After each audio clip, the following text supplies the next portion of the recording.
तो पहला वीडियो में हमने देखा कि कूलम्स लॉ क्या होता है। कूलम्स लॉ से जो फोर्स निकलता है वो फोर्स का एक्सप्रेशन क्या होता है, k Q one Q two upon are square होता है। लेकिन एग्जाम में डायरेक्ट कूलम्स लॉ नहीं पूछता है, एग्जाम में क्या पूछता है, vector form of Coulomb's law. ठीक है, तो आज की वीडियो में हम ये देखेंगे vector form of Coulomb's law. Exam में ये पूछता है, लेकिन मुझे पता होना चाहिए ना कि कूलम्स लॉ क्या होता है, वरना vector form of Coulomb's law कैसे लिखूंगा। तो कूलम्स लॉ मुझे पता है, कूलम्स लॉ क्या है, वहाँ से force k Q one Q two upon are square. ये जो फोर्स है वो क्यू वन क्यू टू के डायरेक्टली प्रोपोर्शन है और आर स्क्वायर के इन्वर्सली प्रोपोर्शन है। आर जैसे इंक्रीज होगा फोर्स डिक्रीज होगा, और क्यू वन क्यू टू अगर इंक्रीज होता है तो फोर्स इंक्रीज होता है। ये कूलम्स लॉ है। लेकिन मुझे vector form of Coulomb's law बताना है, उसका एक्सप्रेशन मुझे बताना है।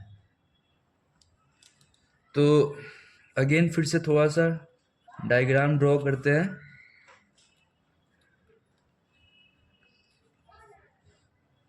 ये Q1 Q2 इन दोनों का सेंटर से मिल, ये डिस्टेंस स्मॉल आर, इधर को फोर्स लग रहा है F, force on two due to one, दूसरे पे फोर्स लग रहा है पहले के कारण। इधर को फोर्स लग रहा है force on one due to two, पहले पे फोर्स लग रहा है दूसरे के कारण। ठीक है, क्योंकि ये सिमिलर चार्ज है तो एक दूसरे से दूर जाएंगे। अब एक बेसिक, अगर मैं इसे पॉइंट वन कंसीडर करता हूँ, ऐसे पॉइंट टू, अगर वन टू टू इधर को जा रहा हूँ तो मेरे लिए इनिशियल पॉइंट ये हो गया और फाइनल पॉइंट ये हो गया ना। और टू से वन की तरफ जा रहा हूँ, टू टू वन जा रहा हूँ, तो मेरे लिए इनिशियल पॉइंट ये हुआ और फाइनल पॉइंट ये हुआ। अब ये जो आर है वो क्या है, डिस्प्लेसमेंट ही है ना। और क्लास नाइन्थ में हमने पढ़े, क्लास नाइन्थ में हमने पढ़े हैं कि डिस्प्लेसमेंट जो होता है वो क्या होता है, final minus initial, final point minus initial point. ये क्लास नाइन्थ में हम सब पढ़ रखे हैं। तो अगर मैं कंसीडर करता हूँ ये वाले पाथ या फिर ये वाला ही पाथ कंसीडर कर लेता हूँ, दोनों में से कोई भी पाथ अगर कंसीडर करूँगा तो सेम ही एक्सप्रेशन आएगा। ठीक है ना, लेकिन मुझे मेंशन करना पड़ेगा कि मैं कौन सा पाथ कंसीडर कर रहा हूँ। तो ऊपर वाला ही कंसीडर करता हूँ, वन से टू जा रहा हूँ। ठीक है, सॉरी मतलब टू से वन जा रहा हूँ। तो मेरे लिए इनिशियल पॉइंट ये हो गया टू, जो इनिशियल पॉइंट है और फाइनल पॉइंट है। इनिशियल पॉइंट कौन सा हुआ, टू, और फाइनल पॉइंट वन। तो इसके लिए डिस्प्लेसमेंट क्या हो गया, फाइनल माइनस इनिशियल हुआ। तो जो आर है वो क्या हो गया,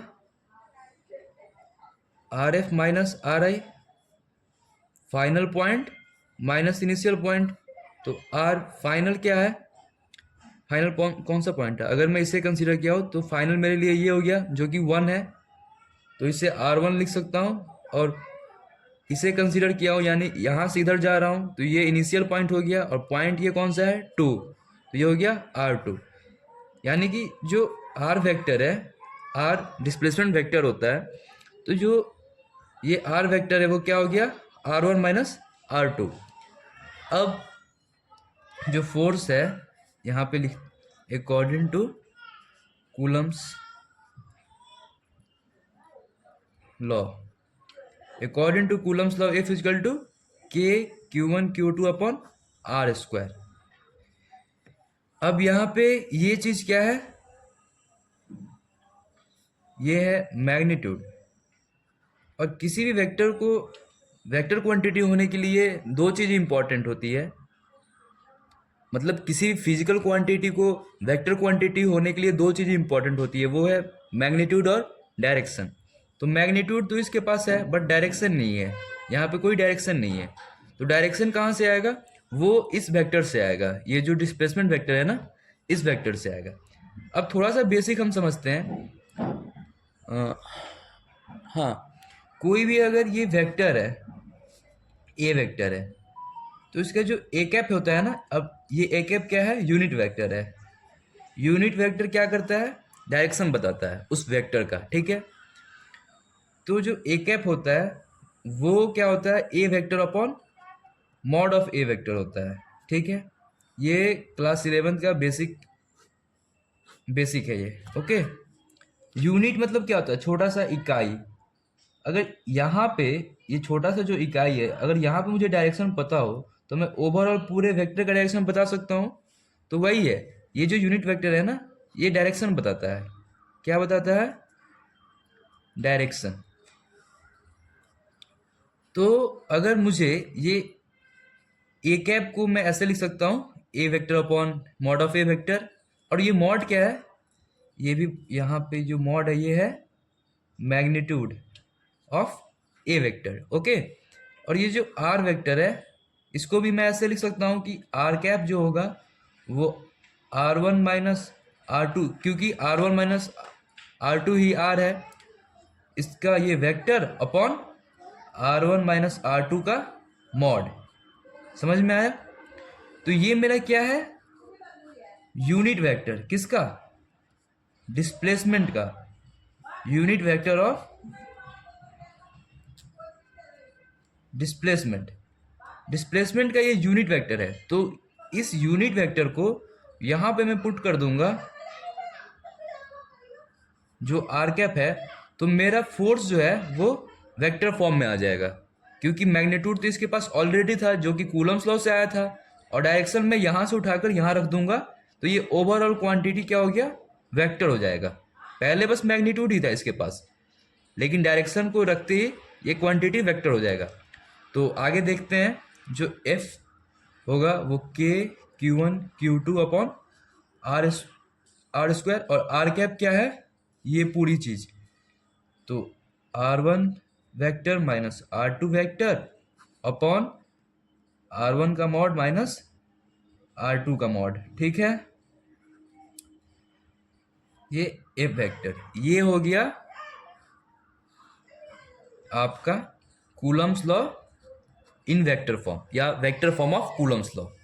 अब इसको और ऐसे भी कहीं बुक में ऐसे भी लिखा रहता है, यहाँ पे आर का वैल्यू पुट कर देते हैं। आर मैंने क्या कंसीडर किया हूँ, आर वन से आर टू कंसीडर किया हूँ ना, कि जो 2 पॉइंट था, 2 पॉइंट से 1 पॉइंट पे गया हूँ, तो मेरे लिए 2 पॉइंट था इनिशियल और 1 पॉइंट था फाइनल। तो फाइनल माइनस इनिशियल, तो फाइनल माइनस इनिशियल, तो आर क्या हो गया, R one minus R two का whole square into R one vector minus R two vector upon R one minus R two का मॉड। अब यहाँ पे इसको मल्टीप्लाई करें, यहाँ पे क्या है स्क्वायर और यहाँ पे क्या है 1, तो ये मल्टीप्लाई हो जाएगा Q1 Q2, ऊपर R one vector minus R two vector ही रहा, और नीचे क्या हो गया R one minus R two का होल क्यूब, ये हो गया एफ वेक्टर। कहीं बुक में ये भी लिखा रहता है। तो ये मुझे हमें दोनों चीज़ याद रहना चाहिए कि जो vector form of Coulomb's law है ये भी है और ये भी है। और पहला वीडियो में हमने ये कूलम्स लॉ के बारे में देखा था, जो कि फोर्स F इक्वल टू के Q1 Q2 upon are square आता था। Okay, thank you.